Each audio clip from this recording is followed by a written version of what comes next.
gatanu mwiza wa tariki 12 z'ukwezi kwa 9 ku mwaka wa 2025 ndagusuhuje kandi ndakuramukije aho uherereye hose ndakubwira ngo amahoro n'imigisha Imana itanga bibane nawe. Uyu munsi muranyihanganira rwose akavideo gasa nako kagiye kukabageraho gatinze rwose mu masaha hagati ya 3 n'igice na 4 byatewe nuko twabanje gushyira mu mwanya hagati ya video twakoze ya mbere ivuga kuri Premier League n'abashishikariza kuyireba cyane kabisa, noneho kugira ngo dushireho n'iyi ngiyi kubera ko ntabwo twebushireho zihekeranye nagerageje kwa uploadinga iriya ya Premier League mu ijoro ariko ku mugoroba ariko birangira ama network ama connection atagenze neza cyane kabisa, ngombwa ko nya uploadinga mu gitondo. Rero birumvikana nagomba guhita kiramo nakanya kugira ngo niyi ngiyi bagereho, ariko ntimugire ikibazo rwose nayo irabageraho. Irimo prediction nakura amafaranga y'uyu munsi kabisa, y'uyu munsi kabisa niko bihagaze.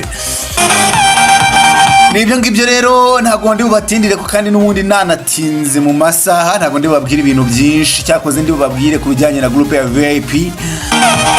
Bambwiriye ko mubashishikarize ko iyi weekend dufite ibintu byinshi ama equipe yacu dukunda imikino y'amashampiyona yagarutse. Twitibagiye noneho ko na shampiyona y'u Rwanda yagarutse kandi noneho uburyo bwo kuyibetinga noneho bugorohejwe cyane.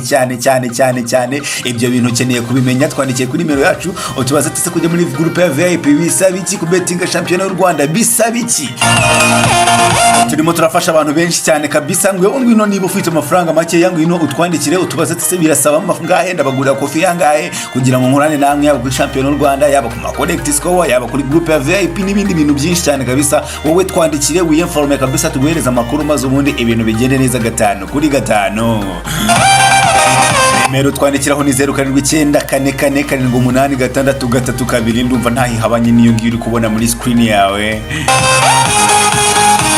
Wana rero gira vuba maze ubundi iyi weekend dukora kabisa. Iyi weekend irimo amafaranga menshi cyane, ndumva irimo amafaranga sinzi hari ibigihe bikiza mu nkumva nyine tugize mu gihe cyo gukora amafaranga nkabyiyumvamo ko turi mu bihe byo kubona amafaranga menshi cyane. So nawe rero ngwino wifatanye natwe monami. Unyemerere nzamuke kuri match z'uyu munsi kabisa, ibindi turibuze kubiganira kuri WhatsApp n'ubumaze gufata umwanzuro wo kutwandikira kugira ngo tujoininge kabisa tujye dukorana nawe by'umwihariko. Munyemerere rero nzamuke kuri match z'uyu munsi. Ni match ndibuze guhera n'ubundi kuri shampiyona yo mu Rwanda. Narababwiye ngo company ya betting yitwa 1xbet ni idufasha ku bettinga shampiyona yo mu Rwanda. Ngira ngo uri kubibona nkuko byanditse naho ngaho hejuru ngo featured by 1xbet. So 1xbet rero muze ku downloading application maso ubundi muze kabisa mutugurira agakofi tubafashe kugurura konti tubakubita ama promo code ibintu bigende neza 5 kuri 5. Equipe ya Gorilla iraza kuba yakira equipe ya AS Muhanga. Gorilla ni equipe kabisa ijya yitegura mu buryo bwayo, twagiye kubona tubona igiye gukora pre-season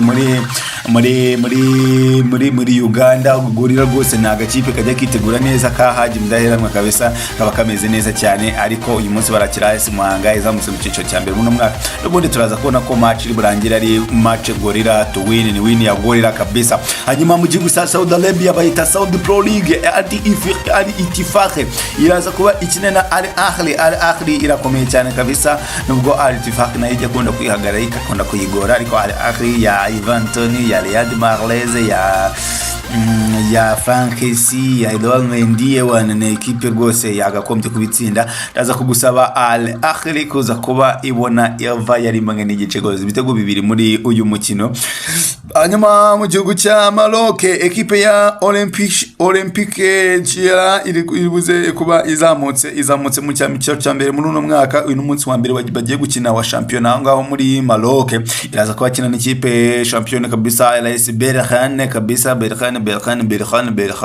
So ndaza kugusaba equipe ya Berkane kuza kuba itsinda uyu mukino. Al-Ittihad ya Karim Benzema iraza kubikina na Bafite ya kabisa match. Ndaza kugusaba Al-Ittihad kuza kuba itsinda umukino. Nyemerera tuganire ku kamace ka Bayern Leverkusen iribuze kubikinamo n'ikipe ya Eintracht Frankfurt mu gihugu cy'Ubudage muri shampiyona y'abayita German Bundesliga. Equipe ya Bayern Leverkusen mu manota 6 yashobokaga yakiniye muri no sezo yabonyemo inota rimwe.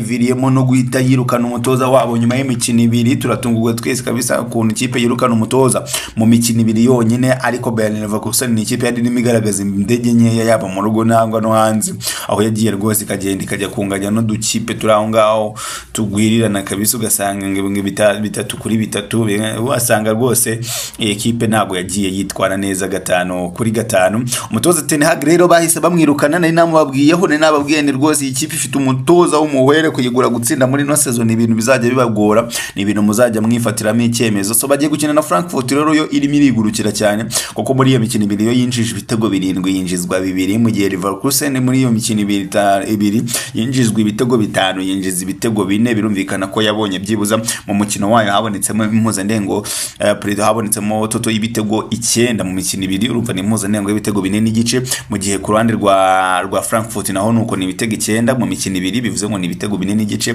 Urumva ko aya makipe icyahuriyeho byibuze nuko ibitego birinjira kandi bikaninjizwa. So urumva rero ni ibintu bitari buze kuba byoroshye, gusa kuvuga ngo Bayer Leverkusen ndaba nayigura nko gutsinda y'ubwayo ni ibintu bigoye, navuge ngo ni ibintu bizajya bigorana. Bayer Leverkusen yatakaje abakinyi benshi cyane, namva ndumva tarana pointing umutoza. So equipe ya Frankfurt rero ntago nari nakubyangira ajya gutsindira hanze n'ubundi ni biki, ariko iyi match iyo wiguriye over yari mu ya 2.5 n'ubundi uba uri safe kabisa, uba wifitiye umutekano wawe. Hanyuma equipe ya Manchester City iraza kwikina n'ikipe ya Brighton Hove Albion, ni muri championnat y'abagore bayita England Women's Super League, ni championnat y'abagore ro mu cyiciro cya mbere. No munsi wa kabiri bari bakina kabisa A1. Equipe ya Man City yahuye n'ikipe ya Chelsea kabisa, yakinye match igoye cyane. So Man City nayo n'umwanya mwiza wo kugira ngo ishaka amanota, ndaza kugusaba Manchester City kuza kuba itsinda umukino muri yo championnat y'abagore. Kandi equipe ya West Ham United iraza kwikina n'ikipe ya Arsenal Women's Football Club. Equipe ya Arsenal irakomeye cyane pe, irakomeye wenda irakomeye, ariko irakomeye ndumva ntabyo kuvuga ngo urayigereranya na West Ham, ndumva ntabyo kuvuga ngo urayikoresha biki. Match Arsenal irakomeye cyane. So Arsenal rero nagusaba kuza kuyigura kubona ibitego 2. Arsenal kubona ibitego 2 ni akawodi kaba kameze neza cyane kandi kaba gashoboka 5-5. Nyemerera twihute cyane tuzamuke mu gihugu cy'Ubufaransa. Marseille ya Lorient match komeye cyane ariko itanagoye ku rwanda rwa Marseille. Gusa mwibuka ko bakipa bafite Champions League bavuye mu international break, ama equipe akunda kugorwa pe, ama equipe akunda kugorwa. Iyi match ndaza kugusaba kugura over ya 1.5. Bivuga ngo iyi weekend ntabwo tuzakunda kugura mawili cyane. Ama equipe avuye afite Champions League kuko kwa gabi no kwa gatatu baratangira Champions League. Ana mpamvu mbabwira nti mwinjire muri groupe kabisa, amurushanwa none hagiye kuba menshi ari nako mu kwa 12 dusatira igikombe cya Afrika. Mu by'ukuri mu rushanwa hagiye kuba menshi. Mwe mwiyandikishe muri groupe kuko turi mu bihe byo kubona amafaranga pe. Ngira ngo bo twashatanganya championnat murabizi, ni turi mu bihe byo kubona amafaranga pe. Hanyuma equipe ya Ipswich Town iraza kwikina n'ikipe ya Sheffield United. Iraza kugusaba equipe zombi zirapfuye ziragwirirana, iraza kugusaba over ya 1.5. Hanyuma Elche na Sevilla ndagusaba Sevilla gutsinda umukino. Hanyuma Wydad Athletic Casablanca na Kesme kabisa ndaza kugusaba Al Wydad kuza kubitsinda umukino cyangwa se iwunganye mu cyiciro cya mbere mu gihugu n'ubundi cya Maroc.